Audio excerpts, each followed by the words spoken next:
Hello everyone. आज simple machine chapter में part 2 देखेंगे। उससे पहले हमने सिंपल मशीन में ये देखा था कि किसी भी मशीन पे जो हम लोग एफ़र्ट लगाते हैं, जो हम फोर्स लगाते हैं, वो क्या होता है, एफ़र्ट और लोड क्या होता है, उसमें डिफरेंस क्या होता है, मैकेनिकल एडवांटेज क्या होता है। ठीक है, जब किसी मशीन पे से हम कुछ काम लेते हैं तो हमें मैकेनिकल एडवांटेज मिलता है, तो वो क्या होता है उसको भी हमने फर्स्ट पार्ट में हमने देखा था। फिर वेलोसिटी रेशियो देखा था, एफिशिएंसी ऑफ मशीन्स देखा था कि एफिशिएंसी क्या होती है, ये चीज़ हमने देखा था। अब हम लोग सिंपल मशीन पार्ट 2 में देखेंगे। सिंपल मशीन्स जो होती है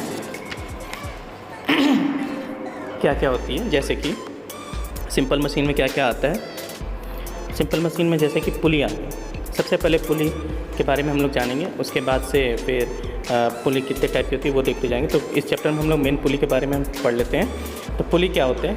पुली वो चीज़ होती है, a pulley is a simply collection of 1 or 2 या more than 2 wheels over which you loop a rope to make it easier to lift things. यानी कि सिंपल पुली उस चीज़ को बोलते हैं जो 1 या 2 पहिए का कलेक्शन होता है। उन दोनों पहियों को मिला के हम उस पर रस्सी लपेटते हैं, जिससे कि उस रस्सी के द्वारा अगर हम कोई वेट उठाते हैं तो आसानी तरीके से उठाई जा सकती है, जिसको हम लोग उस सारे अरेंजमेंट को हम लोग पुली बोलते हैं। अब पुली में सिंपल, जैसे कि आपको यहाँ पे दिख भी रहा होगा कि पुली में यहाँ पे ये देखिए, यहाँ पे एक व्हील ये है, एक ये व्हील है। ठीक है, अब इस व्हील के सहारे हम लोगों ने क्या लपेटा है, यहाँ पे रस्सी के से लूप बनाई, यानी कि लपेट दिया है। ठीक, और ये जो दूसरा वाला पुली है ये फ्री है अप और डाउन मूव करने में, और इस रस्सी से हम लोग क्या करते हैं, एफर्ट लगाते हैं, यानी कि हम लोग फोर्स लगाते हैं, जिससे कि ये जो लोड है वो आसानी से ऊपर नीचे उठाया जा सके है। तो ये तो था पुली का अरेंजमेंट। अब पुली एक्चुअली होती कितने टाइप की है वो देखते हैं।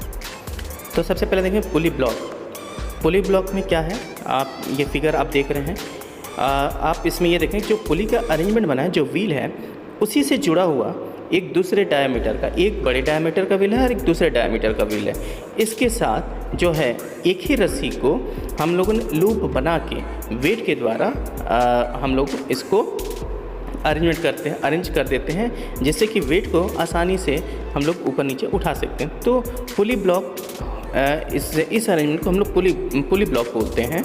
तो पुली ब्लॉक होता क्या है, when a 2 wheels fix on same axle क्या मतलब धुरी, on a same axle loop a rope in both wheels to make a more easier to lift more weight is called pulley back. जो हमने बताया था कि जो पुली था, एक ही एक्सिस पे 2 व्हील फिक्स होते हैं।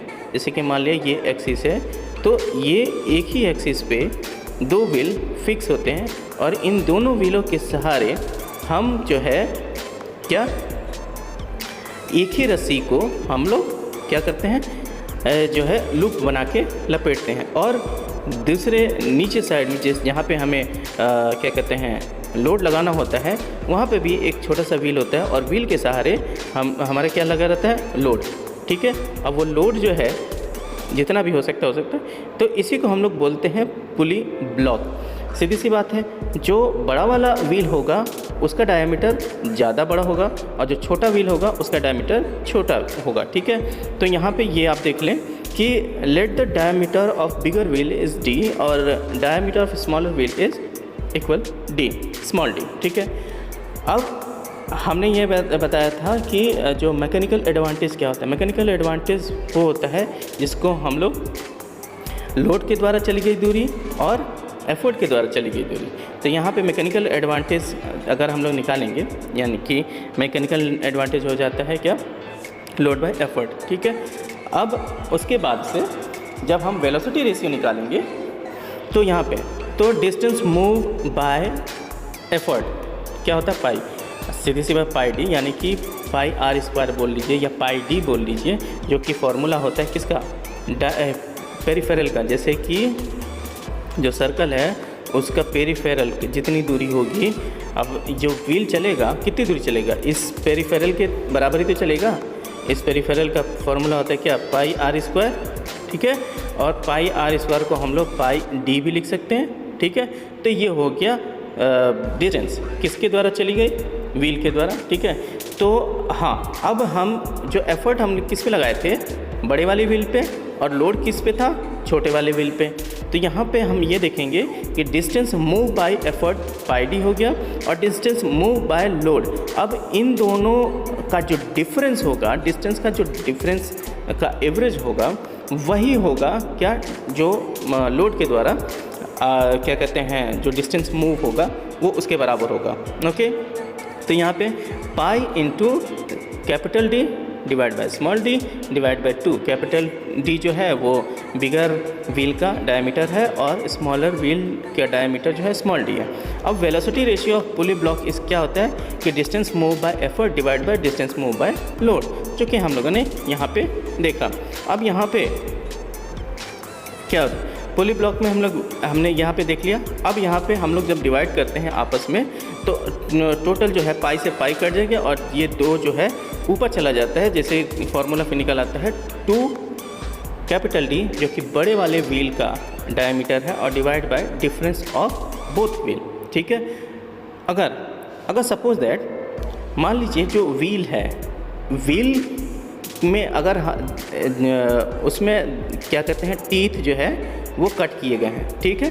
अगर मान लीजिए टीथ कट किए हैं, जैसे साइकिल की चेन होती है, साइकिल की चेन में जो सॉकेट होता है उसमें क्या है, टीथ होते हैं। अब इसमें अगर हमने मान लिया चेन लगाया, ठीक, चेन लगा दिया, अब ये चेन जो चलेगा ये उतनी ही दूरी चलेगी जितना कि ये टीथ चलेगा, और टीथ जो है किसके इक्वल है, पेरिफेरी के। तो यहाँ पे हम डायामीटर की जगह नंबर ऑफ़ टीथ ले लें, ठीक है। जितना ज़्यादा डायामीटर रहेगा उतना ही ज़्यादा नंबर ऑफ़ टीथ रहेंगे, ठीक है। तो यहाँ पे अगर हम मान लें कि if n1 is number of teeth of bigger pulley और n2 is number of teeth of smaller pulley, then velocity ratio जो है जस्ट सिंपल इस फॉर्मूले में d की जगह आप n रख लो, आपका जो है सेम आंसर आएगा, जो कि डायमीटर से जो निकल रहा था उसके बावजूद। और या अगर उस पर टीथ कट हैं तो अगर टीथ काउंट कर सकते हैं तो वो और आसानी से आपका निकल सकता है। तो ये तो था पुली ब्लॉक। देखते हैं सिंपल पुली एंड एक्सल। पुली हमने बता दिया, जो व्हील से बना हुआ अरेंजमेंट होता है वो, और एक्सल उसको बोलते हैं धुरी। जिस साफ्ट पे पुली जो है वो फिक्स होता है, सपोज ये व्हील है,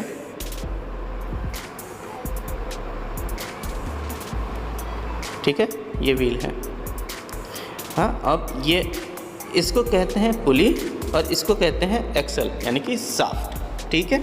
ये बात समझेंगे। तो पुली एंड एक्सल से क्या हम लोग यहाँ पे देखेंगे।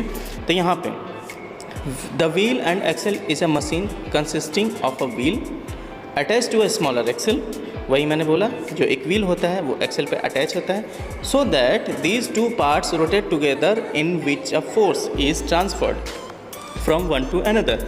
वो इस तरीके से अटैच होते हैं एक ही साफ्ट पे और पुली जो है, व्हील जो है वो अटैच होते हैं, ताकि ये फोर्स के हिसाब से, अब ये फोर्स जो है या तो इधर लगे या तो लूज किया जाए, तो फोर्स जो है अब अपवर्ड भी लग सकता है, ठीक है। तो ये rotate together in which a force is transferred from one to other. A hinge a bearing support the axle. Bearing जो लगाता है, हाँ, और बियरिंग तो जानते ही, वो जो छोटे छोटे छर्रे के बने तो वो बियरिंग होते हैं। तो वो जो क्या करते हैं, वो सपोर्ट्स करते हैं किसके, एक्सल। किस चीज़ के लिए, अलाउिंग रोटेशन, यानी कि घूमने में मदद करते हैं। इट कैन एम्पलीफाई फोर्स, यानी कि फोर्स को ये क्या कर सकता है, चेंज कर सकता है। यानी कि जो फोर्स हम लगा रहे हैं, तो फोर्स को अगर जो चीज़ पहले उठाने में हमें ज़्यादा फोर्स लगानी पड़ रही थी, अब वो फोर्स क्या हो सकता है, ये अरेंजमेंट देने के बाद से वो फोर्स हमें कम भी लगाना पड़ सकता है। तो ये एम्पलीफाई मतलब किसी भी सिग्नल को कम या ज़्यादा करना, उसको एम्पलीफिकेशन बोलते हैं, ओके। तो यहाँ पे क्या चल रहा था कि allowing rotation, it can amplify force, a small force applied to the periphery of large wheel can move a larger load attach to the axle. सीधी सी बात है, यहाँ पे जो जितना बड़ा व्हील है, ठीक है, अगर उस पर हम थोड़ा सा भी फोर्स लगाते हैं तो ये क्या करता है, ये लार्जर यानी कि ज़्यादा से ज़्यादा जो है वो वेट उठाने के कैपेबल होता है, जो कि किससे जुड़ा होता है, एक्सल से अटैच होता है। सब ये देखिए फिगर में आप यहाँ ध्यान से देखिए, यानी कि एक ही एक्सिस है। अगर मान लीजिए हम इसको एक्सिस बोल लें, जैसे कि ये है एक्सिस, ठीक, इस एक्सिस पे हम ये जो धुरी है इसको हम एक्सल बोल रहे हैं, ये हो गया एक्सल और ये हो गया व्हील, ये हो गया व्हील। ओके, अब ये लोड जो है यहाँ पे ये वेट है, इस व्हील को जब हम घुमाते हैं यानी कि फोर्स हमको थोड़ा सा लगाना पड़ रहा है। क्यों? क्योंकि इसमें बेयरिंग और हिंज जो लगे होते हैं उसके बदौलत जो है लोड जो है उससे जो है होके गुजरता है, और बेयरिंग मदद करता है एक्सल को घूमने के लिए, और जो व्हील होता है वो क्या करता है, जितना भी लोड है उसको क्या करता है, डिस्ट्रीब्यूट कर देता है, जिससे कि हमें कम से कम फोर्स लगाना पड़ता है ज़्यादा से ज़्यादा लोड उठाने के लिए। ओके, तो ये फिगर में आपको अच्छे से समझ में आ गया होगा। ओके, अब इसका हम लोग फार्मूला कैसे निकालते हैं इसके देखते हैं। ठीक है, late the diameter of wheel, यानी कि जो बड़ा व्हील है उसका डायमीटर d है। सपोज दें डायमीटर ऑफ एक्सल, यानी कि जो एक्सल है, जो धुरी है वो क्या है, d है। ठीक है, डिस्टेंस कवर्ड बाय एफर्ट, वही चीज़ लगाते हैं कि एफर्ट की यानी कि प्रयास के द्वारा चली गई दूरी, फिर उसके बाद से लोड के द्वारा चली गई दूरी, इन दोनों का जो दूरी चलने का जो रेशियो है वही जब हम निकालते हैं तो हमारे क्या निकलता है, वेलोसिटी रेशियो। ठीक है, अब वेलोसिटी रेशियो यही है कि distance covered by effort, distance covered by load. ठीक है, तो जब हम ऐसे निकालते हैं तो इसका वेलोसिटी रेशियो निकलता क्या है, पाई से पाई कैंसिल हो जाता है, तो सिंपल जो है इनका वेलोसिटी रेशियो निकलता है d divide by small d, जो कि कैपिटल D किसका डायमीटर था, बड़े व्हील का, और स्मॉल d जो है वो किसका डायमीटर है, एक्सल का। तो ये तो था सिंपल पुली एंड एक्सल। अब इसके बाद से हम लोग देखेंगे डिफरेंशियल पुली एंड एक्सल। ये सारे जितने भी अरेंजमेंट हम बता रहे हैं ये पुली के अंदर है, और पुली जो है सिंपल मशीन के अंदर आता है। और मशीन क्या होता है, जिससे कि हमें कुछ मैकेनिकल एडवांटेज मिलता है, कम फोर्स लगाने से हमें ज़्यादा से ज़्यादा क्या लोड या कुछ काम हमको करने में आसानी होती है, उसी को मैकेनिकल एडवांटेज बोलते हैं। ठीक है, तो डिफरेंशियल पुली एंड एक्सल, अभी तक हमने सिंपल पुली एंड एक्सल देखा था, अब डिफरेंशियल पुली एंड एक्सल देखेंगे। ठीक है, तो differential pulley and wheel is a further modification and improvement over the simple axle and wheel. कुछ नहीं है डिफरेंशियल पुली में, इसके जस्ट जो सिंपल पुली और एक्सल था, जो हमने बताया था कि बड़ा व्हील अटैच होता है, बड़ा व्हील अटैच होता है, उसके एक्सल पे बड़ा सा व्हील अटैच होता है, उसी को हम लोग ने क्या बोला था, सिंपल पुली एंड एक्सल। ठीक है, अब हम इसी एक्सल को और जो इसका डायामीटर है उसको और डिफ्रेंशिएट कर देते हैं। मान लीजिए यहाँ पे कि इसको हमने जो इसका डायामीटर हम और कम कर देते हैं, आगे जो हम लेके जाएंगे। ठीक है, तो इसका डायामीटर हमने यहाँ से सपोज और हमने कम कर दिया है, ये एक्सल ही। ठीक है, ये एक्सल है, फिर इसका डायामीटर और इसका डायामीटर दोनों में डिफरेंस है, और उसके बाद से ये व्हील है। ठीक है, ये व्हील है, इसी को हम लोग बोलते हैं क्या, डिफरेंशियल पुली एंड एक्सल।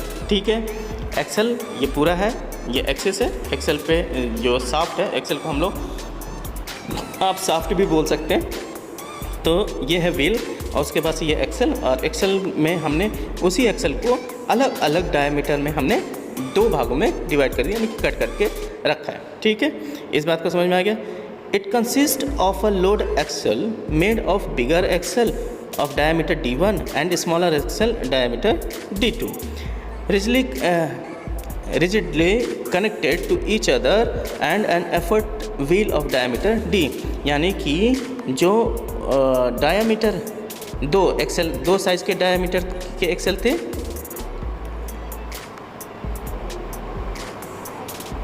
ठीक है, तो इसका हो गया d1, ये हो गया d2 डायमीटर, और जो बड़ा सा व्हील है, ठीक है, जिस पे हमने रोप तो हमको इस पे भी लपेटना होता है, दोनों पे रोप लपेटना होता है, ठीक है। और यही रोप पहले हम इस पे लपेटते हैं, फिर उसके बाद से हम इस पे लपेटते हैं, और उसके बाद से फिर हम जो है इस व्हील से लाते हैं, ठीक। अब ये व्हील से जो रोप आया इसी पे एफर्ट लगाते हैं, और इस एक्सेल के द्वारा हम लोड को लिफ्ट करते हैं, यानी कि ऊपर उठाते हैं, ठीक है। तो ये डिफरेंशियल पुली हो गया एक्सेल के साथ। तो इस पर हम लोग देखते हैं, ठीक है। Since the load axle is made up to axle of difference diameter, it is called differential axle, जो कि हमने बताया था कि एक्सेल को हमने 2 डिफरेंस डायमीटर में चेंज कर दिया, उसी को हमने डिफरेंशियल एक्सेल बोल दिया। अब इसका फॉर्मूला वेलोसिटी रेशियो कैसे निकालेंगे, और क्या कहते हैं जो प्रयास यानी कि एफर्ट द्वारा चली गई दूरी और लोड के द्वारा चली गई दूरी कैसे क्या होता है, ये हम लोग देख। Late the diameter of effort wheel, यानी कि जो बड़ा व्हील है उसका डायमीटर कैपिटल डी हमने माना, diameter of bigger axle is D1 माना, और diameter of smaller axle is D2 माना, ठीक है। Distance move by effort pi D, ठीक है, ये हो गया। अब डिस्टेंस मूव बाय लोड, अब ये जो मूव बाय एफर्ट जो है वो क्या है, ये कैपिटल डी है, सॉरी यहाँ पे आप हम ध्यान रखिएगा, स्मॉलर डी नहीं होगा, इसकी जगह ये पाई कैपिटल डी। एफर्ट के द्वारा ना, एफर्ट किस पे लगा रहे हैं हम, बड़े वाले व्हील पे लगा रहे हैं, तो जिसका डायमीटर हमने कैपिटल डी मांगा, ठीक है। अब डिस्टेंस मूव बाय लोड, अब मूव बाय जो लोड है, लोड किस पे, 2 एक्सेल थे और दोनों के डायमीटर अलग थे, तो उन डायमीटर के एवरेज हैं, डिफरेंस के एवरेज, अंतर का जो एवरेज है उसको हमने निकालेंगे। तो एवरेज कैसे निकालेंगे, यहाँ पे D1 बड़े वाले एक्सेल का डायमीटर, D2 छोटे वाले एक्सेल का डायमीटर, और डिवाइड बाय 2, ठीक। और उसके साथ इनके हम इन दोनों को पाई से अगर हम मल्टीप्लाई कर दें तो हमारा निकलता है क्या, ये डिस्टेंस मूव्ड बाय लोड। अब वेलोसिटी रेशियो निकालेंगे, तो वेलोसिटी रेशियो जो व्हील का एक्सेल हो गया, एफर्ट पे क्या था, पाई और कैपिटल डी। अब इसको हमने निकाल दिया, तो पाई से पाई कैंसिल आराम से हो जाएगा, ये जो 2 है ये ऊपर चला जाएगा, तो डिफरेंस जो हमारा एक्चुअल वैल्यू आ जाएगा, velocity ratio of differential wheel and axle equal 2D divide by D1 minus D2।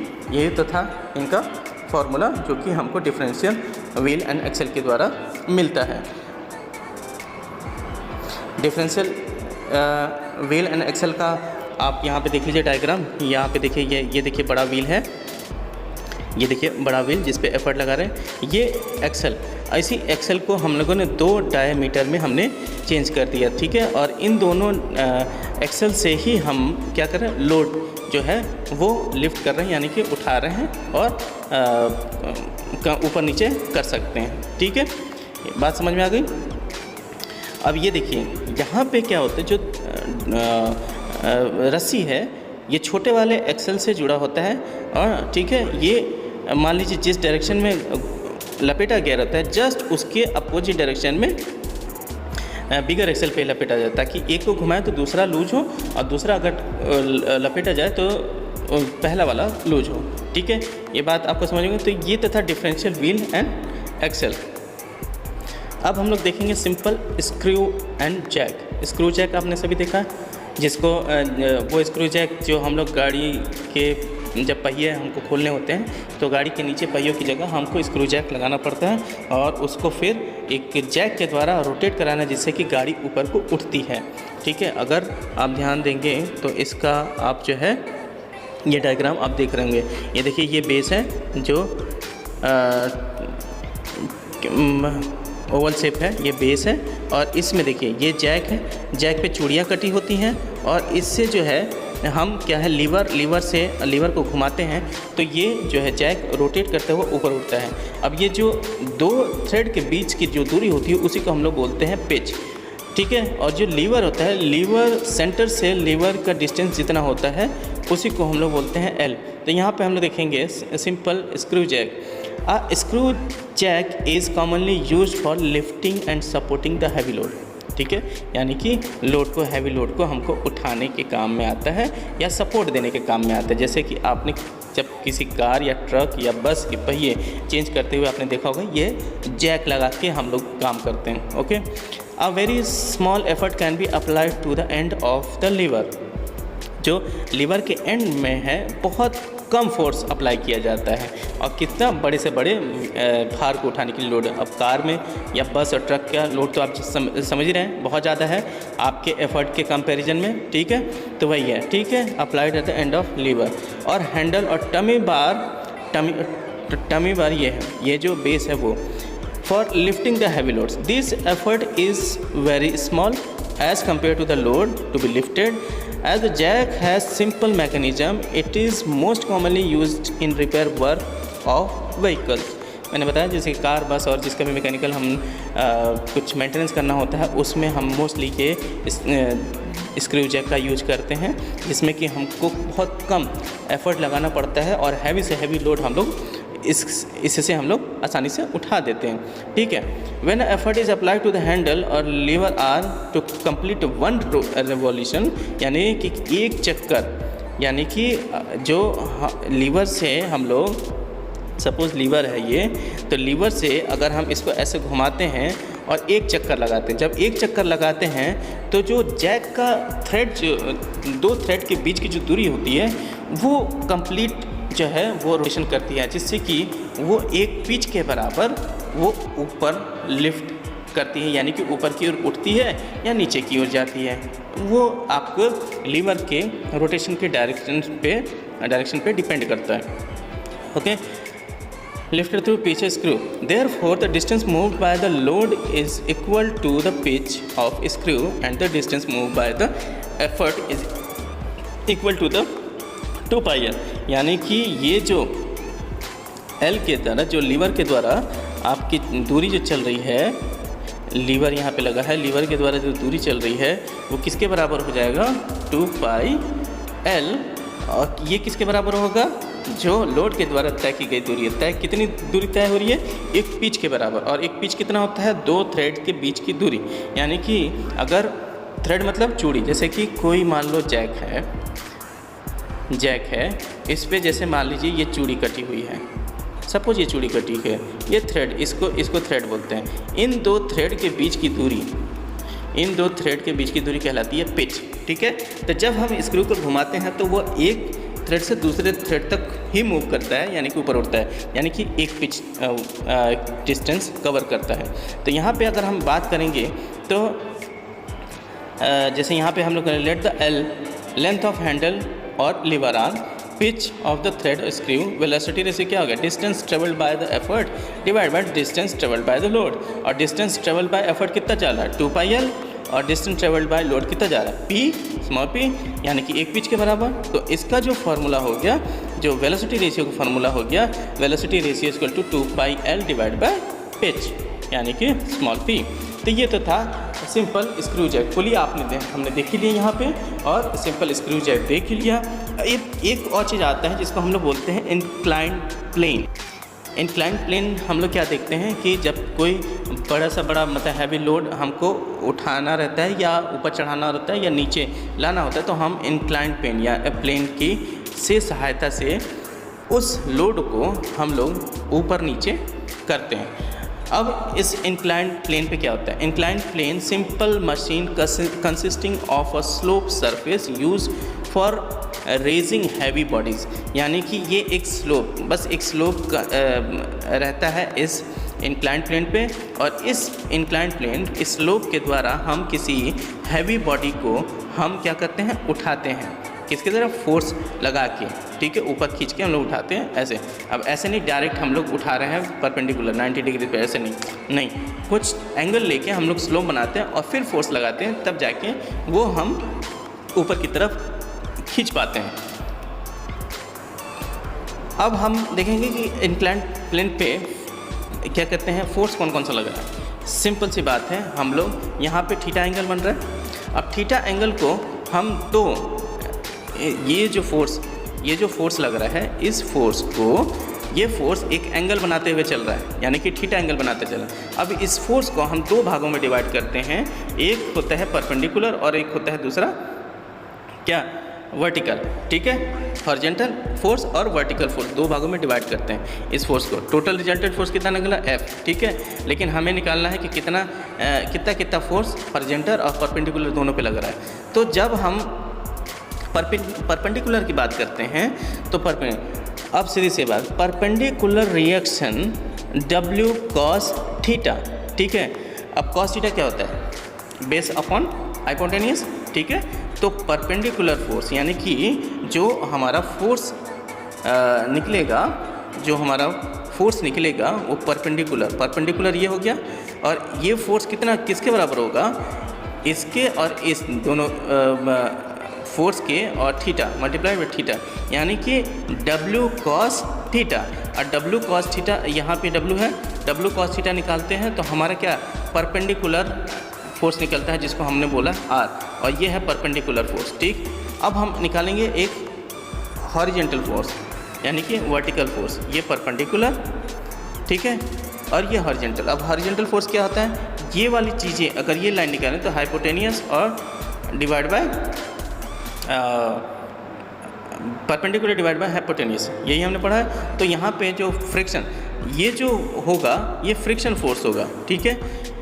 जो हमारा ये फोर्स लग रहा है यानी कि ऐसे फोर्स लग रहा है, हॉरिजेंटल फोर्स लग रहा है इधर, तो ये फ्रिक्शन फोर्स लग रहा है दो बॉडी के बीच में। एक तो स्लोप है, स्लोप प्लेन है, और ये प्लस बॉडी है, तो इन दोनों के बीच में फ्रिक्शन फोर्स लगेगा, जिसको हम लोग, इस फोर्स को हम लोगों ने नाम दिया पैरेलल फ्रिक्शन फोर्स, जिसको हम निकालें क्या? W sin थीटा, ठीक है। अब जो फ्रैक्शन कोफिशिएंट हो जाएगा म्यू, जिसको हम म्यू बोलते हैं, इक्वल टू हो जाएगा F डिवाइड बाय R, और F क्या है? W sin थीटा, और डिवाइड बाय R क्या है? W cos theta. तो W कैंसिल हो जाएगा, तो sin theta divide by cos theta कितना आ जाएगा? tan theta. तो जो फ्रैक्शन कोफिशिएंट है वो कितना हो जाएगा? जितना भी एंगल रहेगा उसका tan थीटा। ये जो मान लीजिए यहाँ पे थीटा है, यहाँ पे थीटा है, तो इसका जो कोफिशिएंट फ्रैक्शन कोफिशिएंट होगा वो कितना हो जाएगा? tan theta.